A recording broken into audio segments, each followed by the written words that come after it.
Alors maintenant, on va parler d'une notion importante et pratique dans beaucoup de cas, qui est la notion de bijection et la notion de réciproque qui va avec. Alors commençons par la définition. Donc, on prend E et F des parties de R qui, dans les faits, sont très souvent des intervalles. Une bijection de E dans F vérifie la chose suivante.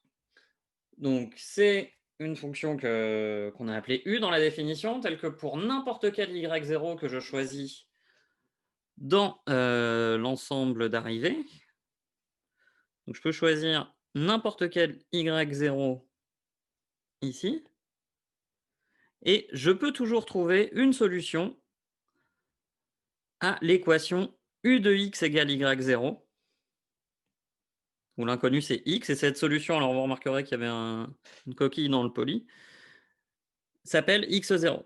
Et alors une unique solution. Donc pour tout choix du membre de droite dans l'ensemble d'arrivées, dans F, j'ai une et une seule solution à l'équation U de x égale y0. Alors, contrairement à beaucoup d'autres notions qu'on a vues jusqu'ici, genre les notions de croissance, par exemple, ou de parité ou autre chose, ben, cette notion de bijection, elle a ça de spécial qu'elle dépend beaucoup du f que je choisis comme ensemble d'arrivées de ma fonction. On va voir ça dans certains exemples.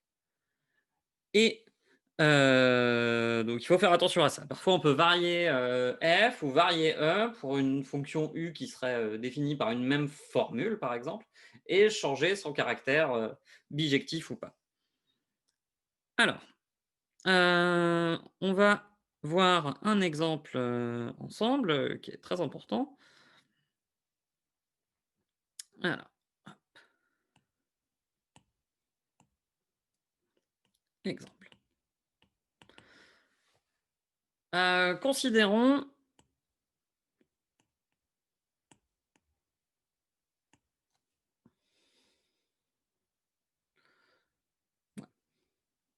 la fonction f qui va de r plus.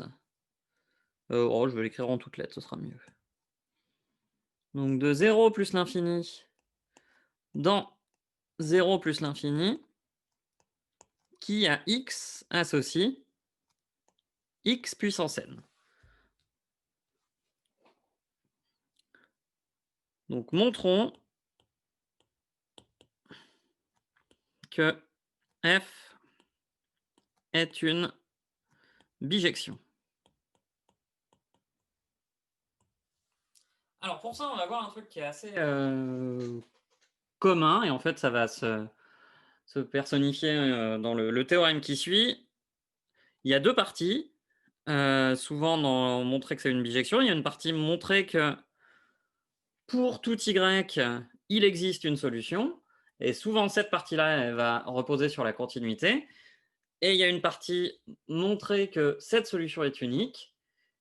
Et souvent, cette partie-là, elle va reposer sur une forme de monotonie, enfin soit de stricte croissance, soit de stricte décroissance. Alors, donc, première partie, je prends y dans le domaine d'arrivée, donc dans 0 plus l'infini. Alors là, mon exemple, j'ai 2 0 plus l'infini, donc je vais peut-être, pour qu'on voit un peu ce qui se passe, je vais les mettre en couleur. Mettre en bleu celui de droite. Lui, je l'ai choisi dans l'ensemble d'arrivée. Comme ça que je l'ai choisi. Alors, on a déjà montré en fait l'équation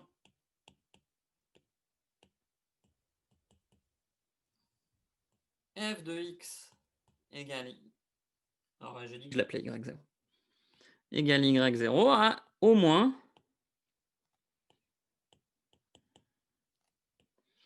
une solution dans 0 plus l'infini.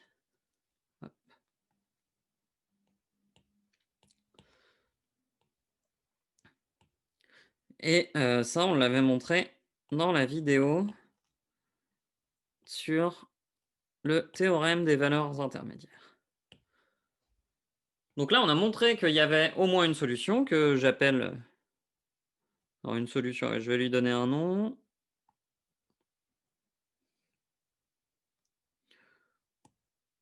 Ouais, ouais, appelons-la.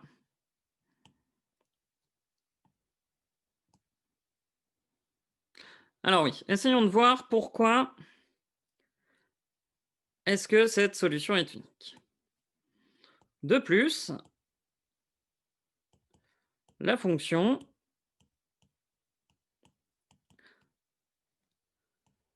alors comme on avait vu la fonction carré, la fonction x puissance n, sur les réels positifs, elle est strictement croissante.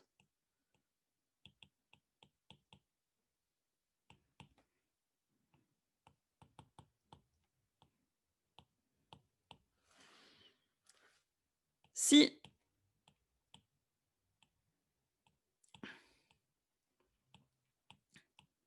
l'équation f de x égale y0 a deux solutions,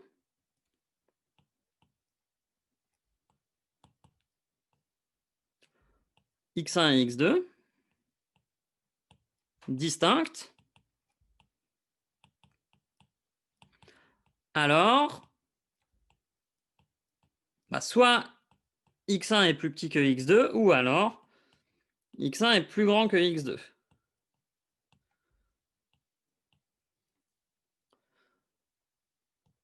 On en déduit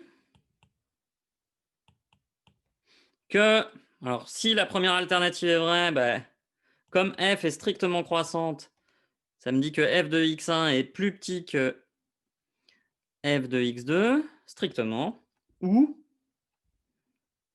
f de x1 est plus grand que f de x2, strictement. Et donc, en particulier, quoi qu'il arrive, ce que ça va me dire, c'est que f de x1 est différent de f de x2. Mais alors, x1 et x2 sont des solutions de l'équation f de x égale y0. Ça veut dire quoi? Ça veut dire que f de x1 vaut y0 et f de x2 vaut y0 aussi. Donc ça veut dire que... Ah, je l'ai mis dans le mauvais sens.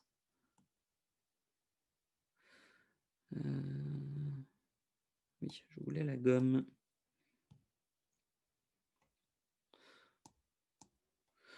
Donc ce que ça me dit, c'est que y0, qui est f de x1, est différent de y0. Ce qui est absurde.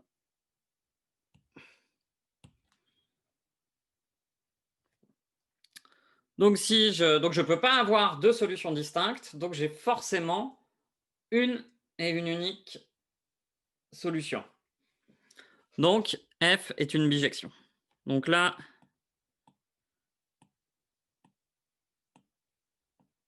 ici, alors vous regarderez la vidéo sur le TVI pour voir les détails, mais ici on a montré l'existence d'une solution, et là on s'est servi du fait que f est strictement croissante pour montrer l'unicité de la solution.